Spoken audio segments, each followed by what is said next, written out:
Nostalgia es una película de Andrei Tarkovsky estrenada en 1983. Rodada íntegramente en Italia, se trata de la primera cinta extranjera de su director, quien hasta entonces solo había trabajado en la Unión Soviética. Tras el rodaje de Nostalgia, Tarkovsky se vio abocado al exilio y nunca más volvió a pisar su país, lo que le provocó una enorme melancolía hasta su muerte en 1986. Por esto, no es de extrañar que el tema principal de Nostalgia sea precisamente ese sentimiento de pérdida por aquello que está lejano o que irremediablemente no volverá, ya sea un tiempo pasado, un ser querido o un país. Tarkovsky retrata maravillosamente y de forma única esa sensación, y por ello vamos a centrarnos en el análisis retórico de la película, enfocándonos en la presentación del mensaje a través del estilo tan particular de este director. Nostalgia nos presenta la historia de un poeta ruso, Andrei Gorchakov, que realiza una investigación sobre un antiguo compositor compatriota suyo que vivió en Italia. La melancolía y el abatimiento se apoderarán de él, al verse alejado de su país, y por lo tanto, el retrato que se nos presenta de Italia no es el que estamos acostumbrados a ver, caracterizado por los paisajes soleados y el ambiente cosmopolita, sino que se nos muestra una Italia en sombras, oscura, brumosa y con una paleta de colores ocre. Además, hay algunas escenas de carácter onírico que pertenecen al protagonista y que son mostradas en blanco y negro. Vamos a analizar una de estas escenas, de las principales y más hermosas de esta obra. Antes del comienzo de la escena onírica, vemos al poeta Gorchakov recostado en actitud contemplativa. Unos ladridos de perro al fondo sirven para enlazar esta escena con la siguiente, ya en blanco y negro.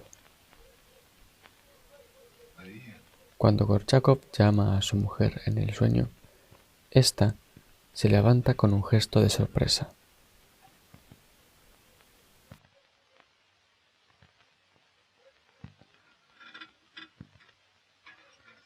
Su gesto también refleja una cierta alegría y es algo ambiguo.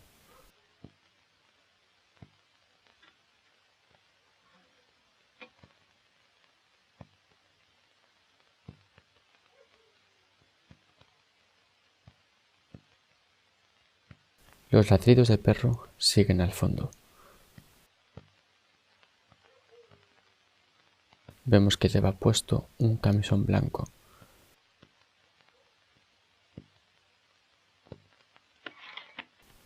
Tan blanco como la paloma que ahora podemos ver que estaba tapando la cortina. La mujer abre la puerta y pronto pasamos al siguiente plano. Vemos un paisaje de niebla, a un niño, a un perro y al fondo un caballo. Pronto aparece otro personaje, una chica, que se pone un chal negro y se dirige junto al niño. Estos posiblemente sean los hijos de Gorchakov.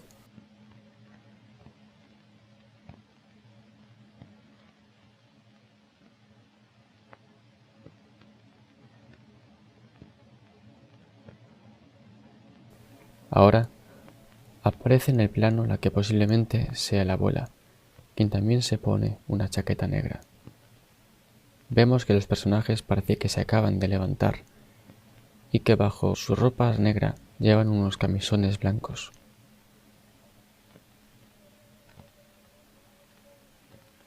Este plano general del perro y el caballo, en el que empieza a sonar la música, sirve para enlazar con el siguiente plano que vamos a ver ahora, un largo travelling, que comienza con el rostro de la mujer del poeta.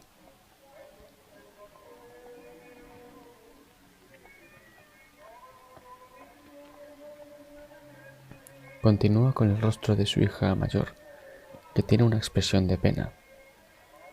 Y ahora, un poco más al fondo, podemos ver a su madre, la abuela, quien se gira lentamente.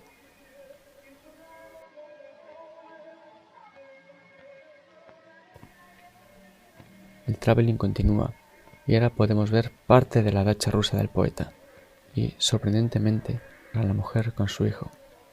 Al fondo el caballo.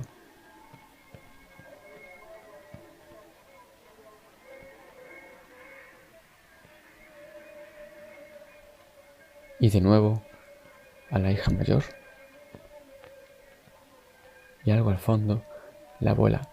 Este cambio inesperado de los personajes realza el carácter onírico de la escena, ya que podemos ver a unos personajes que se han movido y no sabemos cómo, tal y como ocurre en los sueños. La música sigue sonando.